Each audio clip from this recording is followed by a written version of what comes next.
ми е приятно да ви видя. Знаете, че аз съм една истинска дама, която обича да пие истински алкохол. Извинете. Когато съм гладна, например, аз сипвам в чашата си малко червено вино. Когато обаче искам да спра този апетит, просто доливам малко бяло винце. В един момент кръвното ми се покачва и тогава разчитам на бирата и слагам 3 капки в питието си, а най-накрая, когато се развълнувам и стана малко по-палава от необходимото, доливам коняк. Сигурна съм, че вече се питате кога по дяволите пия водка. Тъй като не намерих болест, която да лекувам с водката, аз пия водка профилактично на здраве. Сега вече да се питате защо съм тук. Тук съм, защото аз цял живот живея в една долна гнусна лъжа. Една хомосексуална лъжа, която ми тежи на сърцето и заради това пия непрекъснато. Но няма да изпадам в подробности, а просто ще ви я покажа. Ето, представете си сега. 1904 година. На брега на река Сена. Действащите лица в цялата тази история сме аз, разбира се, моят съпруг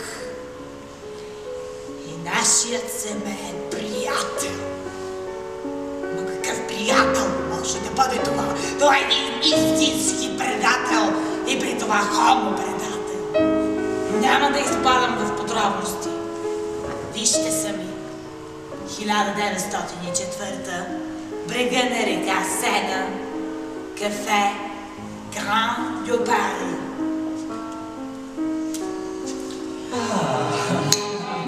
Драги Пиер, не намирате ли, че акциите на онзи млад жневец, как му беше като...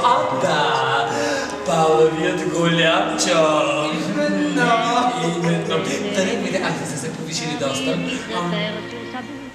Аз лично възнамерявам да заложа на него минимум 200 или още едната събота на надбягванията. Скъпи Жан-Батист, подозирам нещо доста различно.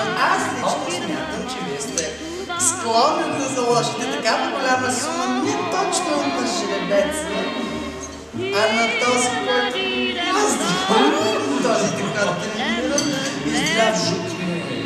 Толкова добре ме познавате, драги Пиер. Всъщност, опитвали сте от тези ябълки, смесени с сладко солен със, с очарователни, неща с обожавам, било се да си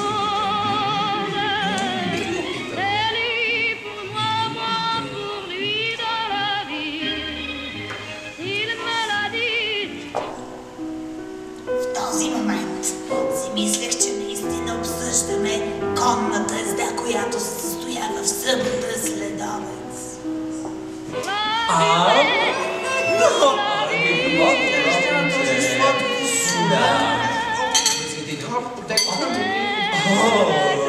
Момти, накапал си. Прислугата ще го оправи. Тук бях истински щастлива, защото нямаше да ми се наложи да пера. Това си сичката ми. Така. Драги мои, знаете, трябва да ви споделя нещо. Мисля, че в малкото ми шато по-нагоре има нещо, което ще привлече вашия интерес. Здобих се с нов, изключителен бастон. Наистина ли, Жан? Да, с сребърна дръжка, която пасва много добре. Мисля, че можете да го опитате малко по-късно. По-добро предложение за деня не ми е било правено. Не. Естествено, ако моята мадемуазел няма нищо. Жозеф, Естествено, че нямам нищо против. Това са си мъжки работи. Нека да се забавляват. Вие винаги сте била толкова очарователна, така добре ни разбирате и споделяте нашите малки мъжки страсти към големи неща. Така. Пиер, ще ми откажете ли една... Защо не сме журналист? Разбира се, обичам.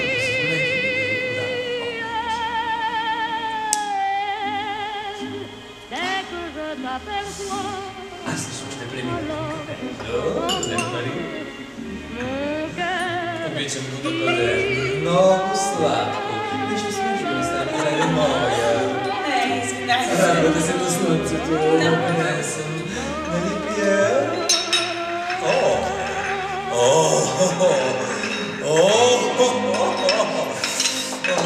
Ето тук си мислех, че ние просто вече няма какво да си кажем. Облегнали сме се и се наслаждаваме на заедно. И те са намерили някакъв друг общ език. Ето, вижте.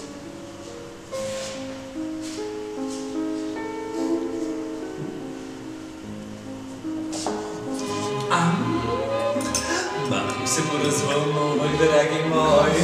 Бих пинал доста усеща. Да, разбирам и вие поне пушите цигара. Des yeux qui font baisser les miens, un rire qui se perd sur sa bouche. Voilà le portrait sans retouche Какво ще кажете? de l'homme auquel j'appartiens. Драги мои, Quand il me prend нещо смешно, кексче. Тези кубинки са наистина изключително трева, която предизвиква необуздаем. Не само си. Кажете. Не знам дали сте забелязали, но Сена, Лена днес. Какво за Сена? Сена днес смея да кажа, че преди всичко в нюанс деликатен, при това на зелен. моля, Да, именно зелен. извинете ме, но веднага ще ви поправя, че Сена абсолютно никога не зеленее. Това е синьо като небето. Сена, зелена, ви бъркате ли се? Вие може би сте някаква дълбини. Ето тук се убедих напълно. Защото от малка зная, че всеки, който е хомосексуален, се интересува от нюансите на сцена. Как ти Не се равна, не е. Нека не се хвана, Пиер. Предлагам ви направо да се отправим към моето малко шато, за да се насладите на очарователния ми настроен. Аз също много Ще ви извиня. Половин час. Драга Маризе, очарован бях. Челата ми, прислугата ще ги вдигне, драги моя. Пиер, следвайте ме, плътно зад мен. Ано, Пиер, внимавайте, да се придобе на Този момент нататък аз седя и ги чакам тук и пия. Това се случи 1904 година, 2 февруари.